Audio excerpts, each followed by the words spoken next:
मैं चाहता हूं कि सनातनी हो तो सनातनी दिखना भी चाहिए। जो खुलेआम ये कहते हैं कि वंदे मातरम नहीं कहूंगा, जो करना हो कर लो। देखिए, लोकतंत्र में लड़ाई अकेले सरकार नहीं लड़ती, हम सबको लड़ना पड़ता है। हम सभी लोगों को तैयार रहना पड़ेगा। नमस्कार, आप देख रहे हैं भारत बस लाइव। मैं हूं आपके साथ श्रुति उपाध्याय। उत्तर प्रदेश के प्रयागराज में संगम किनारे इन दिनों आस्था का सैलाब उमड़ा है। मौका है बाबा बागेश्वर धीरेन्द्र कृष्ण शास्त्री की हनुमंत कथा का। लेकिन इस धार्मिक मंच से कुंडा के विधायक राजा भैया ने एक ऐसी राजनीतिक और सामाजिक हुंकार भरी है जिसने पूरे प्रदेश में हलचल मचा दी है। वंदे मातरम का विरोध करने वालों से लेकर हिंदू राष्ट्र की चुनौती तक राजा भैया ने मन से वो कह दिया जो आने वाले चुनाव की दिशा तय कर सकता है। देखिए हमारी ये खास रिपोर्ट।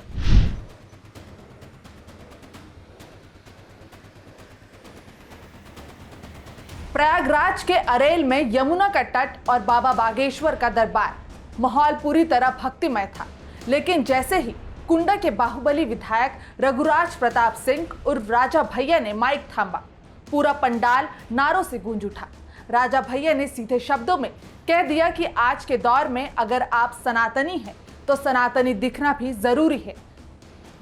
मैं चाहता हूं कि सनातनी हो तो सनातनी दिखना भी चाहिए। कलावा पहना करिए, आप लोग टीका लगाया करिए, धर्मशास्त्रों का अध्ययन करिए।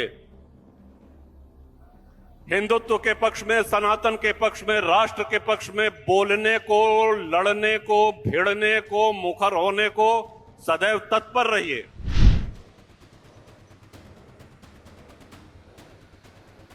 बात सिर्फ पहनावे तक नहीं रुकी। राजा भैया ने देश के ज्वलंत मुद्दों पर भी बात करते हुए उन लोगों को निशाने पर लिया जो राष्ट्रगीत वंदे मातरम का विरोध करते हैं। उन्होंने चुनाव से पहले जनता को बड़ा मंत्र दे दिया है और कहा कि ऐसे लोगों की ऐसी तैसी करना अब हर सनातनी का धर्म है। पहले राष्ट्रगीत का गायन होता है, समापन होने के बाद राष्ट्रगान होता है। आज बहुत से ऐसे लोग हैं जो खुलेआम ये कहते हैं कि वंदे मातरम नहीं कहूंगा, जो करना हो कर लो। अब ये हमारा आपका दायित्व है।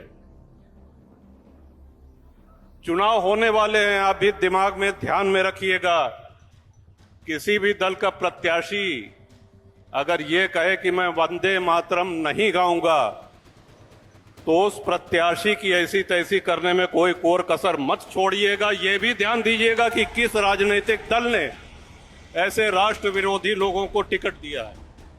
देखिए, लोकतंत्र में लड़ाई अकेले सरकार नहीं लड़ती, हम सबको लड़ना पड़ता है।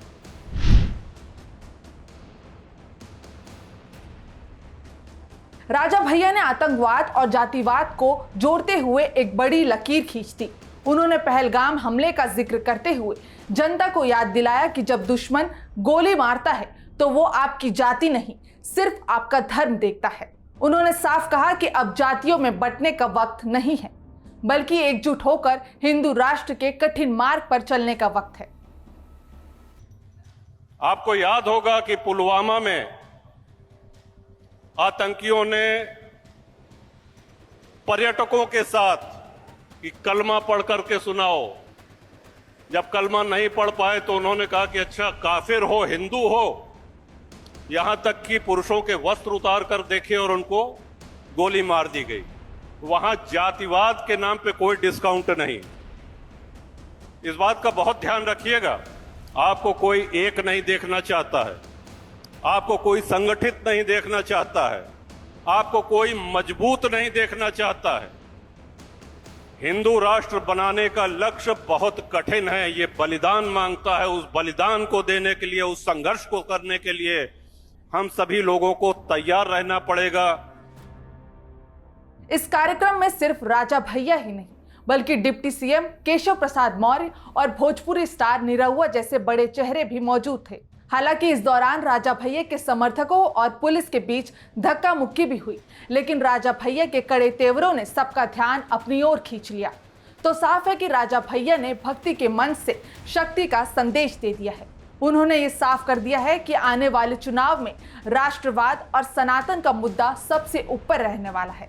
अब देखना यह होगा कि राजा भैया के इस आह्वान का असर जमीन पर कितना दिखता है और विपक्षी खेमा इस पर क्या पलटवार करता है।